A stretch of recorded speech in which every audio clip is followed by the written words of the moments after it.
നമസ്കാരം. മലയാളി വാർത്തയിലേക്ക് സ്വാഗതം. സ്ത്രീകൾക്കും കുട്ടികൾക്കുമെതിരെയുള്ള അതിക്രമങ്ങൾക്ക് യാതൊരു കുറവും ഇല്ല. ഇപ്പോഴും പല ഭാഗത്തും, നമ്മുടെ രാജ്യത്തടക്കം പല ഭാഗത്തും ഇത്തരത്തിലുള്ള അതിക്രമങ്ങൾ വർദ്ധിച്ചുകൊണ്ടിരിക്കുകയാണ്. പിഞ്ചു കുഞ്ഞിനെ പോലും അതിക്രൂരമായി പീഡിപ്പിക്കുന്ന വാർത്തകൾ നിരന്തരം നമ്മൾ കേട്ടുകൊണ്ടിരിക്കുകയാണ്. ഇപ്പോൾ ഏറ്റവും ഒടുവിലായിട്ട് ഗുമ്മിടിപ്പൂണ്ടിയിൽ 10 വയസ്സുകാരിയെ ലൈംഗികമായി പീഡിപ്പിച്ച സംഭവത്തിൽ ഇപ്പോൾ UP സ്വദേശിയെ ചോദ്യം ചെയ്യാനായി കസ്റ്റഡിയിലെടുത്തു എന്നുള്ള വാർത്തകളാണ് വരുന്നത്. ഇയാളൊരു ട്രെയിനിൽ പോപ്കോൺ വിൽപ്പന നടത്തുന്ന യുവാവാണ് കസ്റ്റഡിയിലുള്ളത്. പീഡനം നടത്തിയ ആളുടെ CCTV ദൃശ്യങ്ങളുമായി രൂപസാദൃശ്യമുള്ള യുവാവിനെ ചോദ്യം ചെയ്തു വരുന്നതായും അന്വേഷണ ഉദ്യോഗസ്ഥർ പറഞ്ഞിരിക്കുകയാണ്. ജൂലൈ 12-നാണ് സംഭവം നടക്കുന്നത്.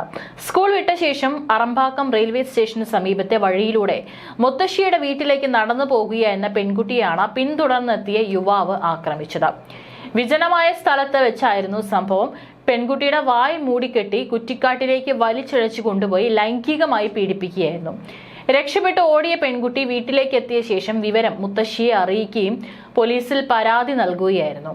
പ്രതി കുട്ടിയെ പിന്തുടരുന്നതിന്റെയും പിടിച്ചു കൊണ്ടുപോകുന്നതിന്റെയും ദൃശ്യങ്ങൾ ലഭ്യമായിട്ടും ഇയാളെ പിടികൂടുന്നതിൽ പോലീസ് കുറ്റകരമായ അലംഭാവം കാട്ടിയതായി ആരോപിച്ച് പ്രതിഷേധങ്ങൾ ശക്തമായിരുന്നു. ഇതോടെ 4 പ്രത്യേക സംഘങ്ങളെ രൂപീകരിച്ച് അന്വേഷണം ശക്തമാക്കിയിരിക്കുകയാണ്.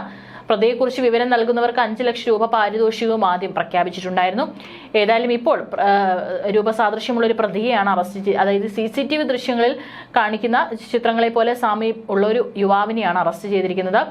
ഇതുവരെ കസ്റ്റഡിയിലെടുത്തതിൽ നിന്ന് ഇയാൾ തന്നെയാണ് പ്രതിയെന്നാണ് പോലീസും സംശയിക്കുന്നത്. ഏതായാലും ചോദ്യം ചെയ്യലടക്കം അവിടെ തുടർന്നു വരികയാണ്. അതേസമയം തന്നെ മറ്റൊരു സംഭവം ഇന്ന് റിപ്പോർട്ട് ചെയ്യപ്പെടുകയാണ്. ഭർത്തൃപിതാവിന്റെ ലൈംഗിക അതിക്രമവും ഭർത്താവും ബന്ധുക്കളും ചേർന്നുള്ള സ്ത്രീധന പീഡനവും തുടർന്നു വന്നതിനെ തുടർന്ന് യുവതി ആത്മഹത്യ ചെയ്തിരിക്കുകയാണ്.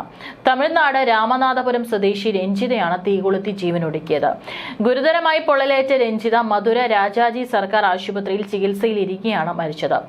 ആത്മഹത്യയ്ക്ക് മുമ്പ് രഞ്ജിത പകർത്തിയ വീഡിയോയിൽ ഭർത്തൃപിതാവ് സ്വന്തം വീട്ടിൽ വന്ന് കെട്ടിപ്പിടിച്ചതായി ആരോപിക്കുന്നു. എനിക്കത് അംഗീകരിക്കാനായില്ല, അതുകൊണ്ടാണ് ഈ തീരുമാനമെടുത്തത് എന്നായിരുന്നു രഞ്ജിതയുടെ വാക്കുകൾ. 7ാം ക്ലാസ്സിൽ പഠിക്കുന്ന മകനോടും ഇക്കാര്യം രഞ്ജിത വ്യക്തമാക്കിയിരുന്നു.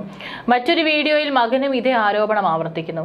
സ്ത്രീധന പീഡനത്തിന്റെയും ശാരീരിക മാനസിക പീഡനങ്ങളുടെയും പശ്ചാത്തലത്തിൽ 13 വർഷമായി രഞ്ജിതയെ കഠിനമായ ദുഃഖത്തിലൂടെ കടന്നുപോയതായി സഹോദരി അളക സുന്ദരി ആരോപിച്ചു. അവർ കൂടുതൽ ഭൂമിയും സ്വർണവുമായിരുന്നു ആവശ്യമായത്. ഭർത്താവ് മദ്യപിച്ച് മർദ്ദിക്കാറുണ്ടായിരുന്നു. വീട്ടിൽ വരുമ്പോൾ തിരിച്ചയക്കുമെന്നും ഭീഷണിപ്പെടുത്തിയിരുന്നെന്നും അളകസുന്ദരി മാധ്യമങ്ങളോട് പറഞ്ഞു. സംഭവത്തെക്കുറിച്ച് പോലീസ് അന്വേഷണം ആരംഭിച്ചു. രഞ്ജിതയുടെ ആത്മഹത്യയ്ക്ക് കാരണമായ സാഹചര്യങ്ങൾ സത്യാവസ്ഥ ഉണർത്തണമെന്ന് ആവശ്യപ്പെട്ട് സ്ത്രീ സംഘടനകളും സാമൂഹിക സംഘടനകളും രംഗത്തെത്തിയിട്ടുണ്ട്. കുറ്റക്കാർക്കെതിരെ കഠിന നടപടി സ്വീകരിക്കണമെന്നാണ് ആഹ്വാനം.